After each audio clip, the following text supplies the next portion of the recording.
Hello बच्चों, स्वागत है आप सभी का एसके क्लासेस के यूट्यूब चैनल पे।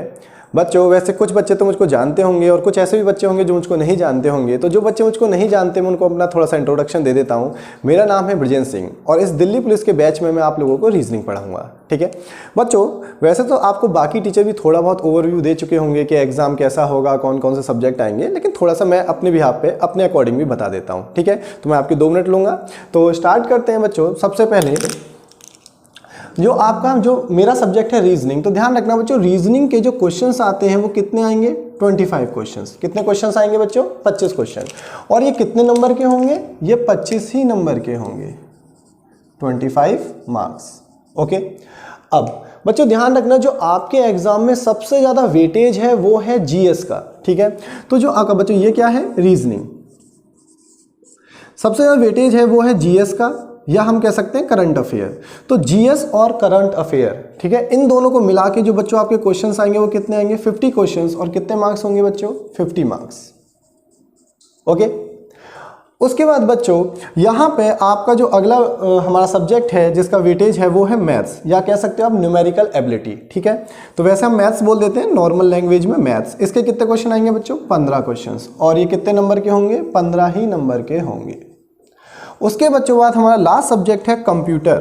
आजकल बच्चों कंप्यूटर की डिमांड बढ़ती जा रही है क्योंकि मोदी जी डिजिटल करने वाले हैं। ठीक है, तो कंप्यूटर के जो क्वेश्चंस आने वाले हैं आपके एग्जाम में 10 क्वेश्चन आने वाले हैं। और कितने नंबर के होंगे बच्चों? ये 10 नंबर के। ठीक है, तो बच्चों ये हो गया हमारा कि किस सब्जेक्ट का कितना वेटेज है और उस कितने नंबर का है। ठीक है, तो ध्यान रखना बच्चों, अगर मैं सारे सब्जेक्टों की बात करूं, या तो आपका ये जीएस वाला पोर्शन काफी इंपॉर्टेंट है, या मैं दूसरे नंबर पे बात करूं तो क्या इंपॉर्टेंट है? रीजनिंग। ठीक है बच्चों, अब एक सबसे इंपॉर्टेंट एंड मेन बात, सबसे इंपॉर्टेंट बात क्या है? इस पूरे एग्जाम में आपको टाइम कितना मिलेगा? 1.5 आवर, मतलब 1.5 घंटा। 1.5 घंटे में बच्चों कितने मिनट हुई? 90 मिनट। अब बच्चों टोटल क्वेश्चंस कितने हैं? 100। तो बच्चों एक बात ध्यान रखना, 90 मिनट में आपको कितने क्वेश्चंस दिए जा रहे हैं? 100। तो ध्यान रखना, सबसे ज्यादा सिलेक्शन में आजकल जो नीड होती है वो होती है स्पीड की। तो आप ध्यान रखना, अगर कोई बच्चा ऐसा हो जो 100 के 100 क्वेश्चन कराए, गलती से ऐसा कोई बच्चा हो, वैसे बहुत मिलता नहीं है ऐसा कोई बच्चा कि पूरे क्वेश्चन कराए, कुछ क्वेश्चन तो रह ही जाते हैं। ठीक है, लेकिन तो भी अगर हम ये कहें 90 मिनट में अगर आप 90 क्वेश्चंस भी करके आते हो तो भी बच्चों आपको एक क्वेश्चंस के लिए केवल कितनी मिनट मिल रही है? 1 मिनट मिल रही है। ठीक है, तो ध्यान रखना बच्चों, सबसे ज्यादा इंपॉर्टेंट है हमारे एग्जाम में स्पीड, कि आपकी स्पीड अच्छी होनी चाहिए। अगर आपकी स्पीड अच्छी होगी तभी आप एग्जाम को क्रैक कर पाओगे। ठीक है, तो ध्यान रखना, एक क्वेश्चन को करने के लिए आपके पास कितनी मिनट है? 1 मिनट। लेकिन अब ऐसा पॉसिबल कैसे हो? क्योंकि मैथ में तो बच्चों को ज्यादा टाइम लग जाता है। ठीक है, तो बच्चों जो आप अपना टाइम बचाओगे वो कहां बचाया जाता है? रीजनिंग और जीएस में। क्योंकि जीएस के क्वेश्चन में 1 मिनट नहीं लगता। एक क्वेश्चन को अगर आपको उस क्वेश्चन का आंसर पता होगा तो मात्र 2 से 3 सेकंड या 5 सेकंड में आप क्वेश्चन का आंसर लगा दोगे। तो ध्यान रखना, आप जो टाइम बचाते हो, ठीक है, जैसे क्योंकि मैथ्स में टाइम लगता है, मैथ्स के क्वेश्चन में टाइम लगेगा। मैथ्स का एक क्वेश्चन 1 मिनट में बहुत कम बच्चे कर पाते हैं, एवरेज बच्चे 1 मिनट से ज्यादा ही लेते हैं। ठीक है, तो ध्यान रखना, मैथ्स के लिए आप टाइम कहां से बचाओगे? मैथ्स के लिए टाइम आप कहां से बचाओगे? जीएस से। ठीक है, जीएस का क्वेश्चन 5 सेकंड में हो जाएगा। कितने सेकंड में हो जाएगा? 5 सेकंड में, अगर आपको आता होगा। और दूसरे नंबर पे जो हम टाइम बचाते हैं वो किससे बचाते हैं बच्चों? रीजनिंग से। रीजनिंग के कुछ क्वेश्चंस तो ऐसे होते हैं जिसमें 1 मिनट लगेगा, लेकिन कुछ क्वेश्चंस ऐसे होते हैं जो 10 से 15 सेकंड में ही सॉल्व हो जाते हैं। ठीक है, तो बच्चों अब मैं बात करूंगा किसके बारे में, कि रीजनिंग में कौन कौन से टॉपिक आपके एग्जाम में आएंगे। और बच्चों एक बात ध्यान रखना, आपका यहाँ पे दिल्ली पुलिस के एग्जाम में पहले रिटन होता है, रिटन के बाद बच्चों आपका फिजिकल होता है। कुछ बच्चे कहते हैं कब क्या होता है, तो वो भी सुन लीजिए पैटर्न। पहले आपका रिटन एग्जाम होगा, देन आपका फिजिकल होगा। ध्यान रखना बच्चों, फिजिकल में जो मैंने नोटिस किया है, अधिकतर बच्चे जो रह जाते हैं वो किस में रह जाते हैं? ऊंची कूद में। ठीक है, लंबी कूद तो सब कर लेते हैं, ठीक है, लेकिन जो ऊंची कूद होती है उसमें अधिकतर बच्चे रह जाते हैं। तो ध्यान रखना, ऊंची कूद की अच्छे से प्रैक्टिस कर लेना फिजिकल के लिए। और देन बच्चों उसके बाद आपका मेडिकल होता है, देन डॉक्यूमेंट वेरिफिकेशन, और आपका सिलेक्शन हो जाएगा। ठीक है, तो बच्चों अब हम बात करते हैं, अब हम स्टार्ट करते हैं कि हमारे कौन कौन से टॉपिक रीजनिंग में दिल्ली पुलिस के एग्जाम में आएंगे। ठीक है,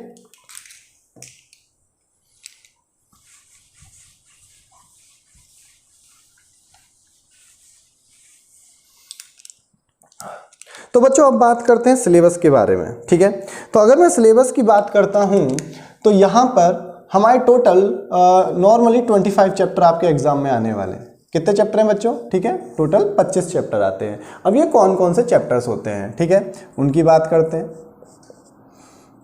1 2 3 4 5 6 7 calendar, dice, ranking,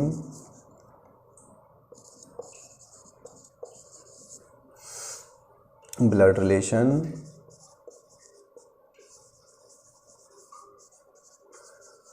dice, calendar, dice, ranking, blood relation, clock,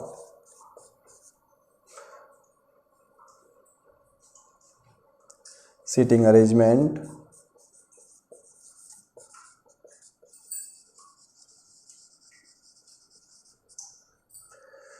Venn diagram,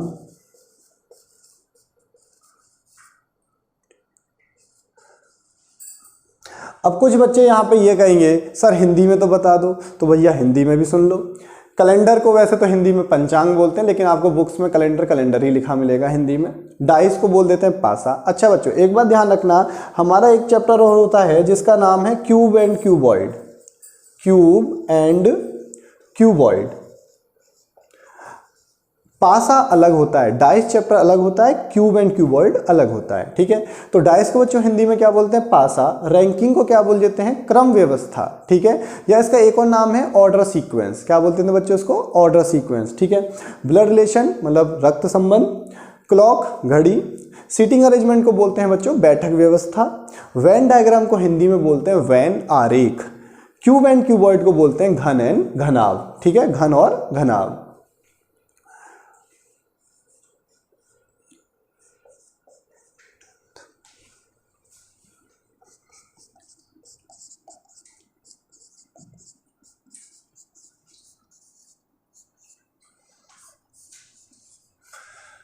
counting figure,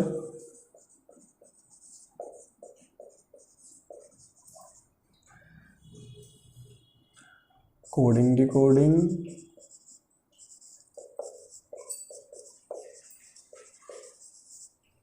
syllogism,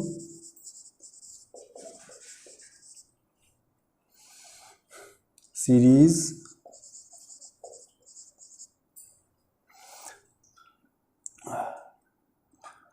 alphabet test,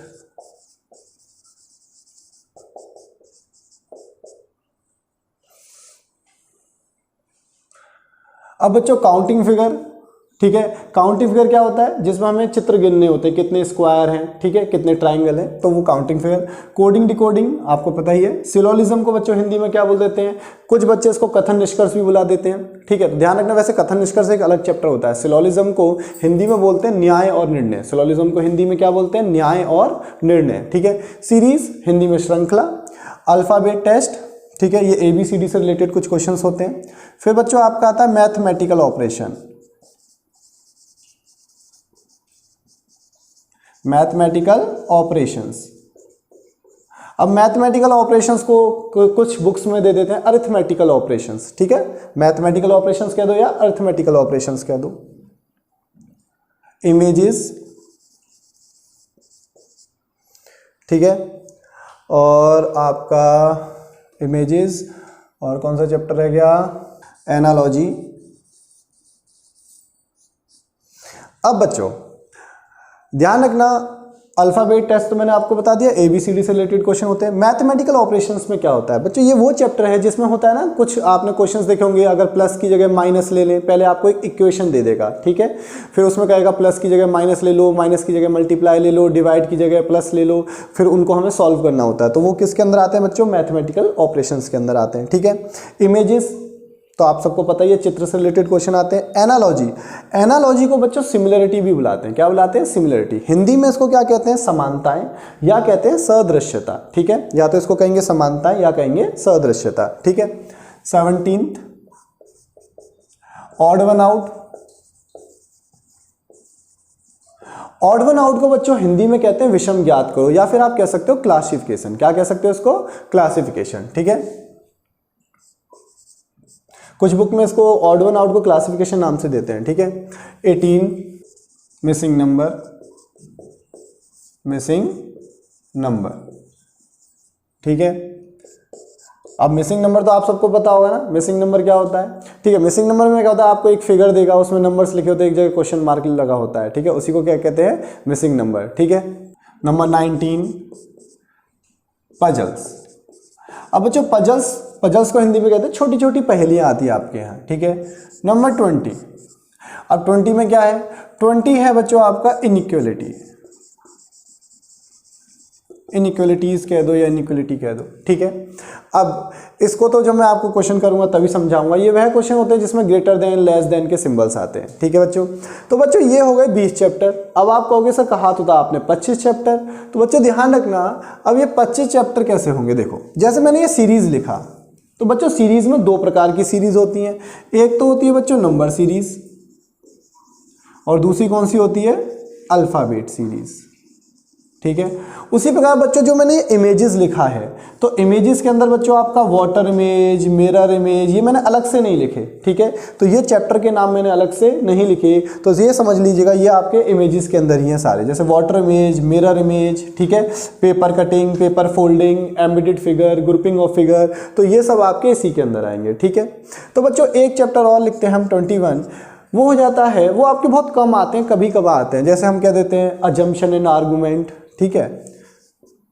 Hindi में इसको कहते हैं कथन निष्कर्ष। मैंने कहा था ना सिलोलिज्म अलग चैप्टर होता है, कथन निष्कर्ष अलग होता है, तो कभी कभी ये दिल्ली पुलिस में आ जाते हैं, वैसे इनको बोलते हैं अजम्पशंस, कभी कभी आते हैं बच्चों, ध्यान रखना, अजम्पशन और आर्गूमेंट, कथन निष्कर्ष, ठीक है। एक चैप्टर और है बच्चों जो आपके यहाँ कभी कभी आ जाता है, उसका नाम है डाटा सफिशिएंसी। क्या है, डाटा सफिशिएंसी। तो बच्चों इसमें क्या होता है, क्वेश्चंस में आपको एक डाटा दिया होता है, फिर आपसे पूछा होता है ये पर्याप्त डाटा है या नहीं। तो बच्चों ये है हमारा टोटल सिलेबस रीजनिंग का। अब बात करते हैं इसमें कौन सा चैप्टर ज़्यादा इंपॉर्टेंट है। बच्चों ध्यान रखना सबसे ज़्यादा इंपॉर्टेंट है आपके ABCD वाले क्वेश्चन। क्यों, ABCD से रिलेटेड आपके एग्जाम में कम से कम 5 से 7 क्वेश्चन आते हैं। अब 25 में से 5 से 7 क्वेश्चन किसके ऊपर बेस्ड होते हैं बच्चों, ABCD के ऊपर बेस्ड होते हैं। जैसे मैं हाईलाइट कर देता हूँ कौन कौन से, अल्फ़ाबेट टेस्ट। अच्छा अब यहाँ पे बच्चों एक बात ध्यान रखना, अल्फ़ाबेट टेस्ट के अंदर आपके होते हैं ना कि पेयर फॉर्मेशन आते हैं ABCD से, इस शब्द से कित और कौन सा शब्द बन सकता है, इस शब्द से और कौन सा शब्द नहीं बन सकता है, ठीक है। कुछ इसके अंदर फॉर्मेशन के क्वेश्चंस होते हैं, ठीक है, तो वो सब किसके अंदर आते हैं, अल्फ़ाबेट टेस्ट के अंदर ही आते हैं, ठीक है। मतलब ABCD से रिलेटेड जो छोटे छोटे क्वेश्चन होते हैं वो आपके अंदर किसके अंदर आ जाते हैं, अल्फ़ाबेट टेस्ट के अंदर आ जाते हैं। तो बच्चों ये है हमारा टोटल सिलेबस रीजनिंग का, ठीक है। तो अब मैंने आपसे कहा सबसे ज़्यादा इंपॉर्टेंट कौन से क्वेश्चन होते हैं, ABCD वाले क्वेश्चंस होते हैं, ठीक है। क्यों होते हैं, मैंने ये भी कहा इसमें कितने क्वेश्चन आएंगे आपके, 5 से 7 क्वेश्चन आपको एग्जाम में ABCD से रिलेटेड, और ज़्यादा भी हो सकते हैं, कभी कभी और ज़्यादा भी आ जाते हैं। अब ये कहाँ से आते हैं, एक तो बच्चों आपका हो गया कोडिंग डिकोडिंग, ये ABCD के ऊपर बेस्ड होता है। यहाँ पे मैंने आपको कहा था सीरीज में अल्फ़ाबेट सीरीज, ये भी किसके ऊपर बेस्ड होता है, ABCD के ऊपर बेस्ड होता है। अल्फ़ाबेट टेस्ट भी किसके ऊपर बेस्ड होता है, ABCD के ऊपर बेस्ड होता है, ठीक है। कभी कभी बच्चों एनालॉजी जो क्वेश्चन चैप्टर नंबर 16 लिखा है, और ऑड वन आउट, ये भी बच्चों आपके किसके ऊपर आ जाते हैं, ABCD के ऊपर आ जाते हैं, ठीक है। तो ध्यान रखना coding decoding, alphabet series, alphabet test, analogy, odd one out, ठीक है, ये सब हमारे किसके ऊपर आ जाते हैं, ABCD के ऊपर। कभी कभी आपका ये मिसिंग नंबर भी ABCD के ऊपर आ जाता है, ठीक है। तो बच्चों इसलिए मैंने आपसे कहा कि ABCD का वेटेज हमारा सबसे ज़्यादा है। उसके बाद सेकंड नंबर पे जो इंपॉर्टेंट होते हैं, जो हमेशा आते ही आते हैं, ठीक है, वो होते हैं आपके सीरीज और मिसिंग नंबर। अब सीरीज, ये रहा नंबर सीरीज का क्वेश्चन आपको कम से कम 1 या 2 क्वेश्चन एग्जाम में दिखेगा। कितने क्वेश्चन, 1 या 2 क्वेश्चन। वैसे बच्चों आपका मिसिंग नंबर का भी 1 या 2 क्वेश्चन आपको एग्जाम में पक्का दिखता है, 1 या 2 क्वेश्चन, ठीक है। अब उसके बाद बच्चों एक चैप्टर और है जो काफी पूछा जाता है, मैट्रिक्स, ठीक है। एक नंबर 23 ये रह गया था, इसको भी नोट कर लेना। तो इसका नाम क्या है बच्चों, मैट्रिक्स, ठीक है। तो ये चीज़ ध्यान रखना, मैट्रिक्स भी हमारे सिलेबस का हिस्सा है। तो ये वैसे अक्सर काफ़ी सालों से आ रहा है, मैट्रिक्स चला आ रहा है, ठीक है। तो ध्यान रखना ये है हमारा सबसे मेन डाटा ABCD का। बाकी अब जो बचे हुए चैप्टर हैं उनसे एक एक क्वेश्चन आता है, किसी से दो, जैसे मान लो कभी कभी कैलेंडर से क्वेश्चन आ जाता है, कभी कैलेंडर से क्वेश्चन नहीं आता। हाँ एक बात और, बच्चा कभी भी दिमाग में ये मत लाना आप कि आपको ये लगता है अरे पिछले 2 साल से इसका क्वेश्चन तो पूछा ही नहीं जा रहा, इस चैप्टर को नहीं पढ़ना है, ऐसा कभी मत सोचना। कभी कभी एग्जाम में क्या होता है, कोई क्वेश्चन 2-3 साल से नहीं पूछा जा रहा होता है किसी चैप्टर से, फिर अचानक पूछ लेता है। तो ध्यान रखना, मैंने आपको बता दिया ABCD से रिलेटेड आपके 5-7 क्वेश्चन, या हो सकता है और भी ज़्यादा आ जाए। नंबर सीरीज आपकी पक्का आती है, मिसिंग नंबर आपका पक्का आता है, ठीक है। उसके बाद एक ये मैट्रिक्स का क्वेश्चन है जो काफ़ी पूछा जाता है। देखें अब एक बात और, फ्यूचर में इस बार एग्जाम में क्या आने वाला है ये कोई नहीं डिसाइड कर सकता। ये जितना भी आपको डाटा बताया जाता है यहाँ पर क्लास में, ये ओल्ड पेपर को एनालाइज करके बताया जाता है कि ओल्ड पेपर को हमने चेक किया उसमें क्या क्या पूछा अभी तक गया है, ठीक है। तो वैसे तो बच्चों सभी इंपॉर्टेंट हैं, कभी कुछ मत छोड़ना। अच्छा कुछ बच्चे यहाँ कंफ्यूज हो जाते हैं पजल्स में, कहते हैं अरे पजल्स तो बैंकिंग का चैप्टर है। बच्चों बैंकिंग में जो पजल आती है वो बड़ी बड़ी पजल आती हैं, ठीक है। आपके यहाँ पे 3 से 4 लाइन की पजल पूछ ली जाती है। कितनी लाइन की? 3 से 4 लाइन या 5 लाइन की पजल आपसे कभी कभी पूछ ली जाती है, ठीक है। ऐसी सीटिंग अरेंजमेंट भी बच्चे सोचते हैं अरे नहीं ये तो बैंकिंग में आता है। नहीं बच्चों, सीटिंग अरेंजमेंट भी SSC में आता है, मतलब हमारे दिल्ली पुलिस में आ जाता है। आपकी जो क्वेश्चन होता है सीटिंग अरेंजमेंट का वो 3 से 4 लाइन का आता है, लेकिन जो बैंकिंग में होते हैं वो क्या होते हैं, पूरे 10 से 12 लाइन, 10 से 15, 20 लाइन के क्वेश्चन होते हैं, ठीक है। तो बच्चों ये हो गया हमारा पूरा चैप्टर, ठीक है। कौन कौन से चैप्टर आएंगे आज? अब हम, जैसे मैंने आपको कहा, सबसे ज़्यादा वेटेज किसका होता है? ABCD का, ठीक है। तो पहले हम यही करते हैं रीजनिंग में, ABCD से रिलेटेड सारा सिलेबस देखते हैं, ठीक है। ABCD से रिलेटेड जितने क्वेश्चंस आते हैं पहले हम उन्हीं को पढ़ेंगे, कैसे क्वेश्चन को अटेम्प्ट किया जाता है, कैसे उनको एनालाइज किया जाता है, किस टाइप से क्वेश्चन को अटेम्प्ट करना है, वो हम सब सीखेंगे, ठीक है। चलो स्टार्ट करते हैं। तो बच्चों जैसा कि मैंने आप सभी से कहा कि सबसे ज़्यादा इंपॉर्टेंट पार्ट कौन सा हमारे रीजनिंग में? ABCD वाला पार्ट। तो बच्चों ध्यान रखना, जो हमारे ABCD से रिलेटेड क्वेश्चंस होते हैं उसमें हमको कुछ बातों का ध्यान रखना होता है। वो कौन सी बातें होती हैं वो ध्यान से सुनो। सबसे पहले आपको ABCD के जो क्वेश्चन होते हैं उनको अटेम्प्ट करने के लिए आपको उनकी रैंक याद होनी चाहिए, या आप कह सकते हो उनके कोड याद होने चाहिए, ठीक है। तो भाई देखो ABCD तो सबको आती है, फिर से हम बचपन में लौट चलते हैं। ABCD EFG HIJ KLMN OPQ RST UVW XYZ। बच्चों याद आ गई ABCD, ठीक है। अब इनके कोड क्या होते हैं, या हम कह रहे हैं इनकी रैंक क्या होती है? तो बच्चों इनकी रैंक होती है 1 2 3 4 5 6 7 8 9 10 11 12 13 14 15 16 17 18 19 20 21 22 23 24 25 और 26, ठीक है। अब बच्चों आपको जब एग्जाम में क्वेश्चन आता है कोडिंग डिकोडिंग का या अल्फ़ाबेट सीरीज़ का, ठीक है, तो वहाँ पे हमको रैंक, कुछ क्वेश्चंस हमारे ऐसे होते हैं जिसमें हमको रैंक याद होनी चाहिए, ठीक है। अब कुछ बच्चे कहते हैं सर एग्ज़ाम में लिख लेंगे। भाई लिखना नहीं है, क्योंकि अगर आप लिखोगे, जाते हैं वहाँ पे पहले से जो आपको रफ पेपर मिल जाता है उसके ऊपर अगर आप लिख कर वहाँ पे 1 2 3 करके इस टाइप से लिखोगे तो बच्चों एक बात ध्यान रखना, तो आपको क्वेश्चन को अटेम्प्ट करने में टाइम थोड़ा ज़्यादा लगेगा, ठीक है। लेकिन हमको टाइम को यूज़ करना है, टाइम को मतलब जो क्वेश्चन है उसको कम से कम समय में करना है। वो कब होगा? जब आपकी सारी बातें दिमाग में होंगी, ठीक है। तो ध्यान रखना, तो हमको ये याद होने चाहिए। तो बच्चों अब एक बात सुनो, कुछ बच्चे इजोटी से याद करते हैं। किससे याद करते हैं? इजोटी करके जो 5-5 के डिफरेंस पे लिख लेते हैं, ठीक है। तो इजोटी से भी आप याद कर सकते हो, वर्ड होता है इजोटी। अब इसकी रैंक 5, 10, 15, 20, 25। अब इसमें क्या प्रॉब्लम आती है इजोटी में? बच्चों इजोटी में प्रॉब्लम ये आती है कि इसमें भी आपको आगे पीछे की वैल्यूज़ को फिर याद करना होता है। जैसे आपसे किसी ने पूछा आई की रैंक क्या है, ठीक है, तो अब आप कहोगे जे की 10 है तो जे आई से पहले आया तो उसकी 9, इस तरीके से सोचोगे, ठीक है। इसमें हमारा टाइम वेस्ट होता है और गलती होने के चांस भी होते हैं। हमें कुछ ऐसा करना है कि हमको लेटर को देखते ही उसकी रैंक याद आए। जैसे मैंने लिखा जे तो तुरंत उसकी रैंक याद आए, उसकी रैंक क्या है, मैंने लिखा ओ, तो तुरंत उसकी ओ को देखते ही इसकी रैंक मुझको याद आए, मुझको कुछ ऐसा सोचना है, ठीक है। तो ध्यान रखना, मैं अपना वे बताने जा रहा हूँ याद रखने का, कुछ बच्चे आपको अदर वे भी बता सकते हैं, या आप बहुत सारे अलग अलग लोग अलग अलग तरीका बताते हैं, मैं अपना तरीका आपको बताने जा रहा हूँ, अगर आपको अच्छा लगे तो आप याद कर लेना, ठीक है। तो मेरा कहने का मतलब है आपको रैंक इस तरीके से याद होनी चाहिए कि लेटर को देखो और उसकी रैंक याद आ जाए, ठीक है। अब कैसे याद रखनी है वो सुनते हैं, ठीक है। जिस बच्चे को ये इजोटी पसंद हो भाई, आप इजोटी से याद रख सकते हो। अब देखो बच्चों, यहां तक तो आपको याद है ही, ए बी सी डी 1 2 3 4, इसमें तो कोई दिक्कत नहीं है। हम स्टार्टिंग करते हैं ई से। बच्चों एक बात याद रखना, किसी भी चीज को याद रखने का तरीका सबसे बेस्ट होता है इमेजिनेशन करना सीखो। क्या सीखो? इमेजिनेशन करना। जितना अच्छा आप इमेजिन करना सीख जाओगे किसी भी चीज के बारे में, उतनी ही अच्छे तरीके से वो चीज आपको याद रहेगी। अब देखो, जैसे अगर मैं ई की बात करूं तो ई हम ऐसे लिखते हैं इस तरीके से। तो अब हम कहते हैं बचपन में गेम खेलते रहते, तो आपको कुछ नहीं करना, बस ई के इस डंडे को यहाँ ले जाओ, तो ई की रैंक बच्चों कितनी हो गई? 5। तो जब भी अब आपके आंखों के सामने ई आए तो आपको याद रखना है कि मुझे ई के इस डंडे को इधर शिफ्ट करना है, और ई की रैंक कितनी हो गई? 5। ओके, अब बात करते हैं बच्चों एफ की। अब एफ की रैंक कैसे याद करें? बच्चों एफ में आपको बस ये इमेजिन करना है कि मुझको इस नीचे वाले डंडे को जोड़ देना है दोनों को आपस में, तो एफ की रैंक कितनी होगी बच्चों? 6। इस बात को इमेजिन करना है, ठीक है। अब बात करते हैं बच्चों जी की रैंक कैसे याद करें। बच्चों ये जी लिखा हुआ है, अब अगर आप ध्यान से देखोगे जी का ये नीचे वाला पोर्शन क्या बनाता है? 7। तो अब जब भी आप जी को देखोगे तो जी का नीचे वाला पोर्शन क्या बनाता है? 7। तो आपको रैंक याद हो गई 7, ठीक है। अब बात करते हैं बच्चों एच की।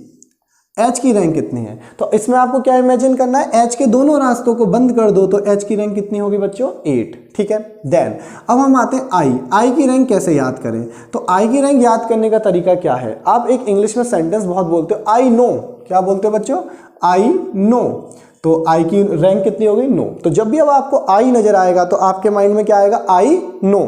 तो आई की रैंक कितनी हो गई बच्चों? No, I know. अब बच्चों बात करते हैं जे की रैंक कैसे याद करें। तो बच्चों ध्यान रखना, जे की रैंक में याद करूंगा, किस तरीके से याद करवाऊंगा आपको। अक्सर आपने देखा होगा जब भी आप गर्मियों के मौसम में जूस पीने के लिए जाते हो तो जगह जगह जो रेडी वाले लोग होते हैं, ठीक है, जो ढकेल लगाते हैं रेडी, उसके ऊपर टंगा होता है एक गोल गोल पट्टा, उसके ऊपर लिखा होता है जूस का गिलास 10 रुपए। तो जे से हमको क्या याद रखना है? जूस। जूस का गिलास बच्चों कितने रुपए? 10 रुपए। तो जे की रैंक याद हो गई कैसे? जूस का गिलास 10 रुपए, ठीक है। अब के की रैंक कैसे याद करें? तो बच्चों आईपीएल मैच आपने देखे होंगे, आईपीएल के मैच में एक टीम होती है किंग्स 11। क्या नाम है? तो के से आपको क्या याद आएगा? किंग्स 11, ठीक है। तो ध्यान रखना, के से आपको क्या याद आया? किंग 11, ठीक है। तो ये के की याद हो गई।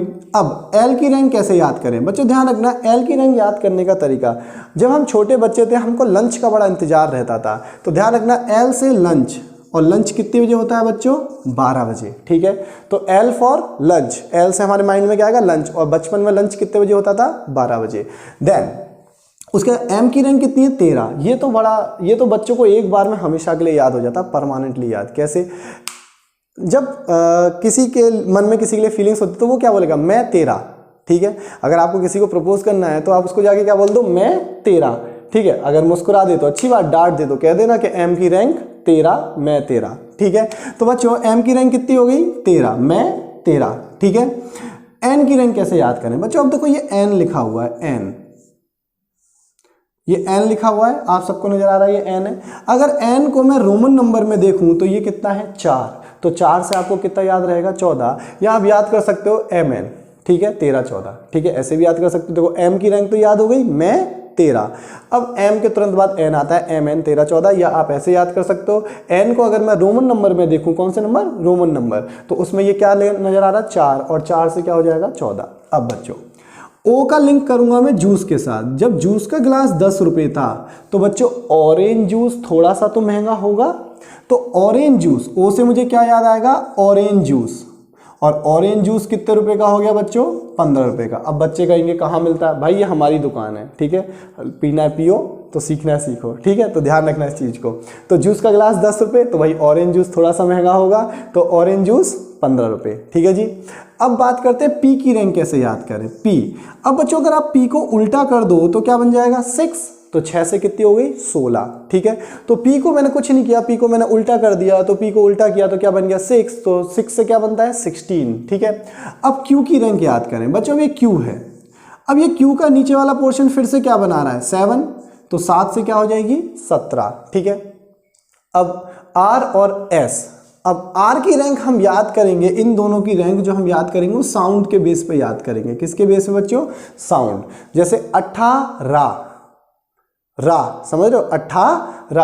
18 किसकी रैंक हुई? रा की। रा मतलब R, समझे? फिर से रिपीट कर रहा हूं, 18, तो 18 किसकी रैंक हुई? R की। 18, और रा का मीन्स क्या होता है? R, ठीक है। तो ये साउंड के बेस पे याद करना है। ऐसी 19, तो 19 किसकी रैंक हुई? S की। 19, ठीक है। तो बच्चों ये साउंड से याद करोगे सबसे बेटर है। 18, 19। अब ये तो हर बच्चे को याद है, T20 वर्ल्ड कप, सबको पता है T20 वर्ल्ड कप, तो हो गया याद T20 वर्ल्ड कप। अब UV की कैसे याद करें, U और V की? तो बच्चों हर युवा की उम्र कितनी होती है बताओ? हर युवा की उम्र होती है 21-22। हर युवा की उम्र कितनी होती है? 21-22। तो ध्यान रखना, UV कैसे याद किया हमने? युवा, हर युवा की उम्र 21-22। अब बात करते हैं W की। तो बच्चों W है, अगर W को रोटेट कर दूं तो ये 3 बन जाएगा, ठीक है। तो 3 से मैं क्या याद रखूंगा? 23, ठीक है। अब इतना तो सबको पता है ना, W एंड में आता है। W कहाँ आता है? एंड में आता है। तो W को अगर मैंने रोटेट किया तो ये किस में कन्वर्ट हो गया? 3 में। तो अब इससे बच्चों 3 से मुझे क्या अंदाजा हो गया? 23, ठीक है। अब बच्चों X की रैंक कैसे याद करूंगा? X, तो बच्चों ध्यान रखो, X में कितनी पंखुड़ियां नजर आ रही है? 1 2 3 4। X में कितनी पंखुड़ियां नजर आई? 4। तो बच्चों 4 से कितना हो गया? 24, ठीक है। अब YZ तो याद रख ही लोगे भाई, कोई दिक्कत नहीं है, ठीक है। अब बच्चों मैं एक बार प्रैक्टिस करता हूं, ठीक है। जैसे अब हम चेक करते हैं, ये मैंने आपको याद करने का तरीका बताया। अब हम बीच में से लेटर उठाते हैं। जैसे मैंने लिखा J, तो जूस का गिलास 10 रुपए, तो क्या याद आ गया? ठीक है, जूस का गिलास 10 रुपए। किसी ने कहा I, तो मैं कहूंगा I नो। किसी ने कहा X, तो X में बच्चों कितनी पंखुड़ियां हैं? 4। X में कितनी पंखुड़ियां हैं? 4, तो 4 से 24। किसी ने कहा G, तो G का नीचे वाला पोर्शन क्या बना रहा है? 7, तो G की रैंक कितनी हो गई? 7। किसी ने कहा हमसे, अचानक कहा T, तो आप क्या कहोगे? T20 world cup, T20 world cup, ठीक है। अचानक किसी ने कहा M, तो आपको क्या याद आया? मैं तेरा, तो आपको लेटर को देखते ही रैंक याद आएगी, मैं तेरा। किसी ने हमसे पूछा L, अब आपको L से मैंने क्या याद कराया? लंच टाइम 12 बजे, ठीक है। तो लंच टाइम कितने बजे हुआ बच्चों? 12 बजे। अब किसी ने मुझे अचानक कहा K, तो मैंने कहा किंग्स 11। K से हमने क्या याद किया? किंग्स 11। अब किसी ने मुझसे कहा R, तो आप कहोगे 18, ठीक है। अब किसी ने अचानक मुझसे कहा W, तो आपको पता है W को रोटेट करोगे तो क्या बनेगा? 3 से 23, ठीक है। अब किसी ने मुझसे कहा F, तो आपको पता है F को अगर मैं नीचे ज्वाइंट कर दूं तो क्या बन जाएगा? 6। तो बच्चों अब ये जो तरीका है, इससे आपको लेटर को देखते ही उसकी रैंक याद आएगी, ठीक है। तो बच्चों ये मैंने आपको रैंक को याद करने का तरीका बताया, ठीक है। एक बार और रिपीट कर देता हूं। ई में अगर मैंने इस डंडे को शिफ्ट किया तो कितना बन गया? 5। F के नीचे मैंने यहाँ कनेक्शन किया तो कितना हो गया? 6। G का ये नीचे वाला पोर्शन कितना बनाता है? 7, तो रैंक कितनी हो गई? 7। H के दोनों रास्ते बंद कर दिए तो रैंक कितनी हो गई? 8। I नो, जूस का गिलास 10 रुपए, किंग्स 11, लंच टाइम 12 बजे, मैं 13। N को अगर मैं रोमन नंबर में देखूं कितना बना? 4 से 14। ऑरेंज जूस हमारा कितने रुपए का है? 15 रुपए का, ऑरेंज जूस 15 रुपए। P को अगर मैंने उल्टा किया, P आ गया मान लो एग्जाम में लिखा हुआ P, तो P को उल्टा किया 6, तो 6 से कितनी हो गई? 16। फिर Q का ये नीचे वाला पोर्शन फिर से 7 बना रहा है, तो 7 से कितनी हुई? 17। फिर 18, 19। T20 वर्ल्ड कप, हर युवा की उम्र कितनी होती है? 21-22। W को रोटेट किया तो क्या बन जाएगा? 3 से क्या हो गया? 23। X में कितनी पंखुड़ियां बच्चों? 4, तो 4 से कितना हो गया? 24। अब YZ तो आप याद रख सकते हो, ठीक है। तो बच्चों अब एक बात ध्यान रखना, वैसे तो एग्जाम में नॉर्मली इजी क्वेश्चन आता है। एग्जाम में नॉर्मली कैसा क्वेश्चन आता है? इजी क्वेश्चन आता है, ठीक है। लेकिन कभी कभी एग्जामिनर टफ क्वेश्चन दे देता है। अब मेरा इस बात को कहने का मतलब क्या है कि टफ क्वेश्चन दे देता है, ठीक है। उसको ध्यान से देखो। तो बच्चों ये मैंने आपको अभी रैंक याद करने का तरीका बताया, ठीक है। इजोटी से भी याद कर सकते हो या जैसे मैंने समझाया आप वैसे भी याद कर सकते हो, ठीक है जी। अब बच्चों एक बात ध्यान रखना,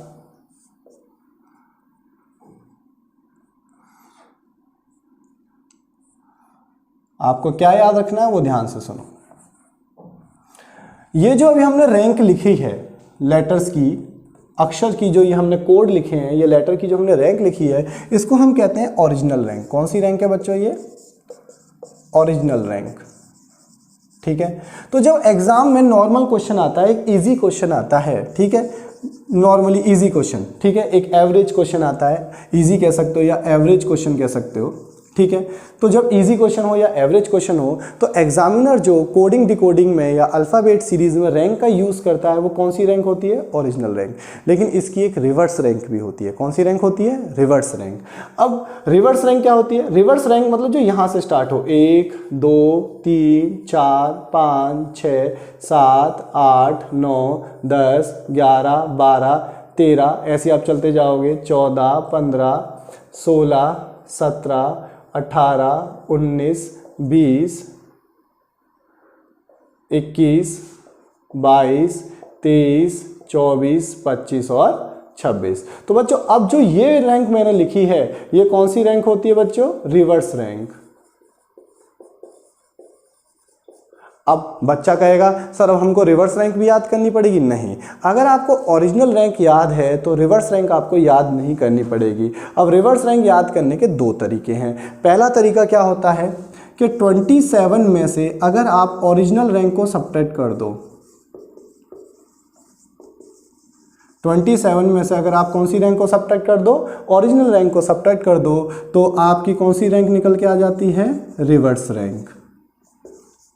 ठीक है, 27 में से अगर आप ओरिजिनल रैंक को सब्ट्रैक्ट कर देते हो तो आपकी कौन सी रैंक निकल के आ जाएगी? Reverse rank. अब आपको चेक कर देता हूं, जैसे जेड, अब देखो जेड की मुझे रिवर्स रैंक देखनी है, ठीक है, तो जेड की आपको रैंक पता है कितनी है? 26। तो 20 में से 26 घटा दूंगा तो कितना आएगा? 1। देखो रिवर्स रैंक कितनी है? 1। अब जैसे मान लेते हैं हम बात करते हैं एम की, तो अब 27 में से अगर मैं एम की रैंक घटा दूं, कितनी है? 13, तो आपकी रिवर्स रैंक निकल के आ गई 14। ठीक है, तो बच्चों अभी तक मैंने आपको समझा दिया ओरिजिनल रैंक क्या होती है, रिवर्स रैंक क्या होती है। ओरिजिनल रैंक को याद करने का तरीका बता दिया, और रिवर्स रैंक का मैंने आपको बता दिया। अगर 27 में से ओरिजिनल को सब्ट्रैक्ट कर दो तो आपकी कौन सी रैंक निकल के आ जाती है? Reverse rank. ठीक है, अब होता क्या है बच्चों, हाँ एक बात मैं बतानी भूल गया, मैंने आपसे कहा था ओरिजिनल रैंक के ऊपर जब क्वेश्चन आता है वो एक मतलब एक इजी क्वेश्चन या एवरेज क्वेश्चन होगा तो कौन सी रैंक का यूज़ करता है? ओरिजिनल। लेकिन बच्चों जब एग्जामिनर थोड़ा सा टफ क्वेश्चन बनाता है, ठीक है, थोड़ा सा टफ, तो वो कौन सी रैंक का यूज़ करता है? रिवर्स रैंक का यूज़ करता है। ठीक है,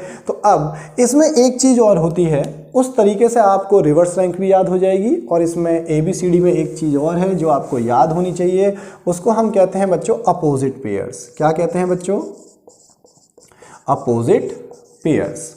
ये भी आपको याद होने चाहिए। ठीक है, मैंने क्या कहा आपको? अपोजिट पेयर्स भी आपको याद होने चाहिए। ठीक है, क्योंकि इन पे बहुत क्वेश्चन एग्जाम में आ जाते हैं।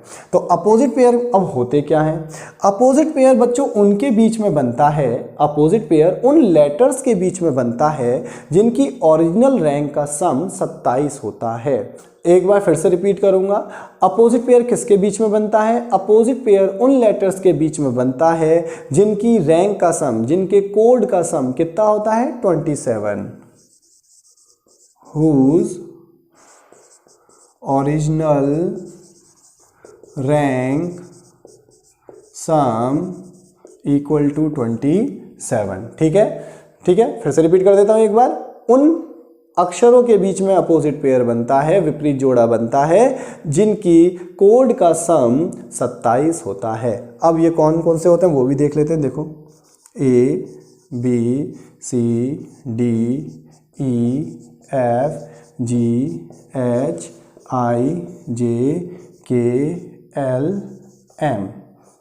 NOPQRST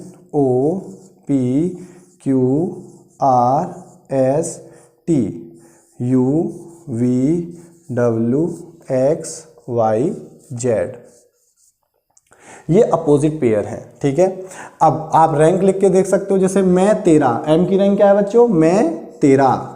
ठीक है, एन की रैंक रूम नंबर में 4, तो कितना हो गया? 14। अब देखो 13 और 14 बच्चों कितना आएगा? 27।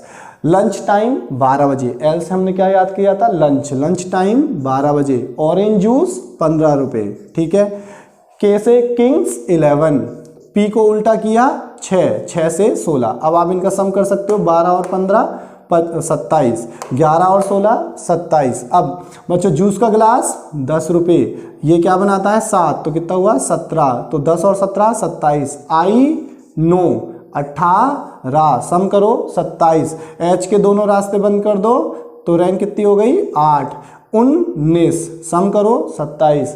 जी का ये वाला पोर्शन क्या बनाता है 7 सार, T20 वर्ल्ड कप, सम करो 27। ठीक है, तो आप देख पा रहे होगे जितने भी अपोजिट पेयर हैं या अपोजिट लेटर्स हैं उनका सम कितना आ रहा है बच्चों 27। ठीक है, तो ये चीज़ आपको ध्यान रखनी है कि अपोजिट लेटर का सम कितना होता है 27। ठीक है, अब ये हमको याद कैसे करने हैं वो मैं एक तरीका और आपको बता देता हूँ। ठीक है, अब बच्चों यहाँ पे बात करते हैं सिलेक्शन किस बच्चे का होता है। तो बच्चों ध्यान रखना, सिलेक्शन केवल उसी बच्चे का होता है जो एग्जाम में तैयारी कैसी करता है A to Z तैयारी रखता है, मतलब एक एक बात उसको पता हो तभी आजकल सिलेक्शन होता है बच्चों, ये ध्यान रखना।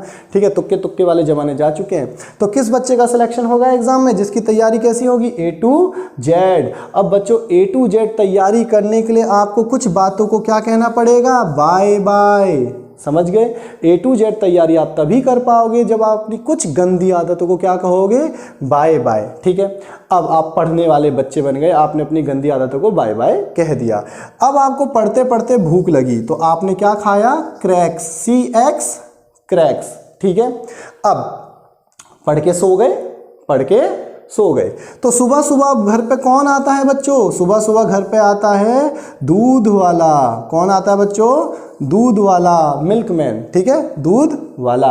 अब दूध पी के कहाँ चढ़ जाओगे, दूध पी के चढ़ गए आप एवरेस्ट पे, जोश आ गया, कहाँ चढ़ गए एवरेस्ट पे। ठीक है, या आप कह सकते हो दूध पी के आपके अंदर जोश आया और आपने कब तक पढ़ाई करी, इवनिंग तक, इवनिंग। ठीक है, तो अब सुबह सुबह घर पे कौन आया, दूध वाला, DW दूध वाला।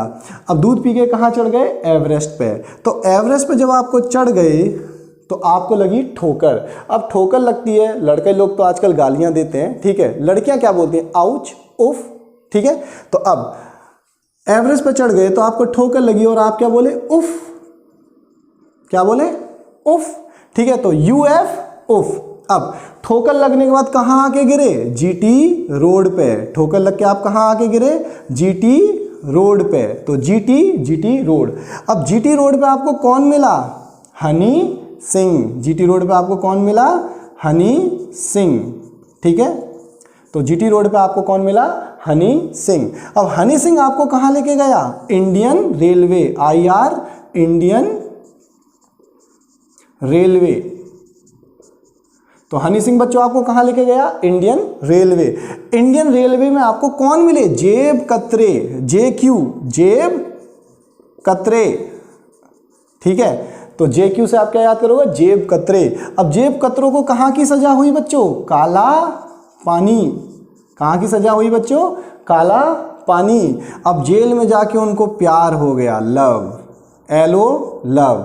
किससे लव हो गया, नरेंद्र मोदी जी। कौन है नरेंद्र मोदी जी, देश के प्रधानमंत्री, इतना तो पता ही होगा। ठीक है, अब देखो, तो अब मैंने आपको ये ट्रिक बताई, ये याद करने का तरीका। अब जिस बच्चों को ये मेरा तरीका अच्छा लगे आप मेरे तरीके से याद कर लो, अदरवाइज बच्चों इनको और भी तरीके से याद किया जा सकता है। जैसे मैंने कहा उफ, मैंने क्या याद कराया आपको, उफ।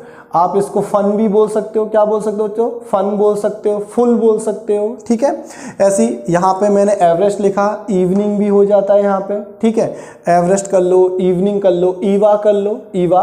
ठीक है, ऐसे यहाँ पे दूध वाला मैंने क्या लिखाया, दूध वाला, या आप माउंटेन ड्यू, DW ड्यू भी याद कर सकते हो। ऐसे यहाँ पे जैसे मैंने लिखा हनी सिंह, आप हाई स्कूल भी याद कर सकते हो, हाई स्कूल, हिसार, समझ गए। यहाँ पे जैसे जंगल क्वीन, क्या याद कर सकते हो, जंगल क्वीन।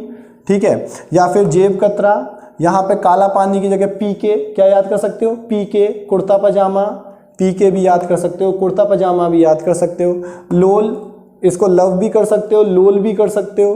ठीक है, यहाँ मन, नरेंद्र मोदी, मन, मैन, बहुत तरीके हैं याद करने के। ठीक है, मैंने क्या बनाया मैं उसको एक बार और रिपीट कर देता हूं। अगर बच्चों आपको एग्जाम में सिलेक्शन लेना है तो तैयारी कैसी होनी चाहिए, A to Z। और A to Z तैयारी तभी होती है जब आप अपनी कुछ आदतों को बाय बाय कहते हो। कौन सी आदतों को बाय बाय कहना है वो भी सुन लो।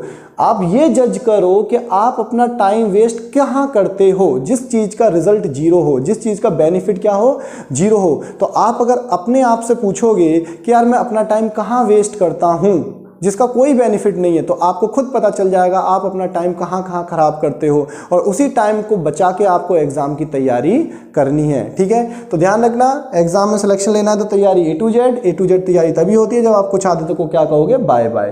पढ़ते पढ़ते भूख लगी तो क्या खाया, क्रैक, CX क्रैक। सो गए, अब सुबह सुबह घर पे कौन आया, फिर दूध वाला। दूध पी के कहाँ चढ़ गए, एवरेस्ट पे। एवरेस्ट पे चढ़े तो आपको लगी ठोकर, तो आपके मुंह से आवाज क्या निकली, उफ। ठीक है, फिर ठोकर लग के कहाँ आके गिरे, GT रोड पे। GT रोड पे आपको कौन मिल गया, हनी सिंह। हनी सिंह आपको कहाँ लेके गया, इंडियन रेलवे। इंडियन रेलवे में कौन मिले, जेब कतरे। जेब कतरों को कहाँ की सजा हुई, काला पानी की। काला पानी में उनको क्या हो गया, प्यार। किससे हो गया प्यार, नरेंद्र मोदी जी से। ठीक है बच्चों, तो बच्चों ये थी मेरी पहली वीडियो, इंट्रोडक्शन वीडियो, किससे रिलेटेड, ABCD से रिलेटेड। तो बच्चों अब जो नेक्स्ट क्लास होगी, उस नेक्स्ट क्लास में मैं अब आपको ये समझाऊंगा कि ये रैंक, ये कोड, ठीक है, किस तरीके से यूज होंगे क्वेश्चंस में, और ये अपोजिट पेयर किस तरीके से यूज होते हैं क्वेश्चंस में। ठीक है, और मैं जितने भी क्वेश्चंस कराऊंगा आपको ओल्ड पेपर क्वेश्चंस ही कराऊंगा, ताकि आपको पता चल सके कि अब तक एग्जाम में किस टाइप के क्वेश्चंस आए हैं। ठीक है, तो ध्यान रखना, नेक्स्ट क्लास में आपके लिए अब ये होमवर्क है। क्या होमवर्क है, आपको ये सारे कोड, ये सारे रैंक याद होने चाहिए, ओरिजिनल भी और रिवर्स भी। ठीक है, अब रिवर्स रैंक आप इस तरीके से भी याद कर सकते हो। ठीक है, ठीक है, और यहां ध्यान रखना ये अपोजिट पेयर भी आपको याद होने चाहिए। तो बच्चों ये थी आज की क्लास। ठीक है, तो नेक्स्ट क्लास में ध्यान रखना आपको ये कोड याद होने चाहिए, क्योंकि जब मैं क्वेश्चंस कराऊंगा तो मैं ये समझाऊंगा कि देखो इस क्वेश्चन को कैसे सॉल्व करना है। अगर आपको कोड याद होंगे तो कितनी जल्दी आप क्वेश्चंस को कर पाओगे, और मैं अपोजिट पेयर से रिलेटेड भी आपको क्वेश्चंस दिखाऊंगा, और ये कोडिंग डिकोडिंग में इन कोड का कैसे यूज होना है ये भी समझाऊंगा। ठीक है, तो ध्यान रखना नेक्स्ट क्लास में आपको मजा तभी आएगा जब आपको ये कोड याद होंगे। ठीक है बच्चों, और बच्चों हमारे इस चैनल को सब्सक्राइब करें और हमारी वीडियो को शेयर करें ज़्यादा से ज़्यादा। ठीक है, ओके, थैंक यू।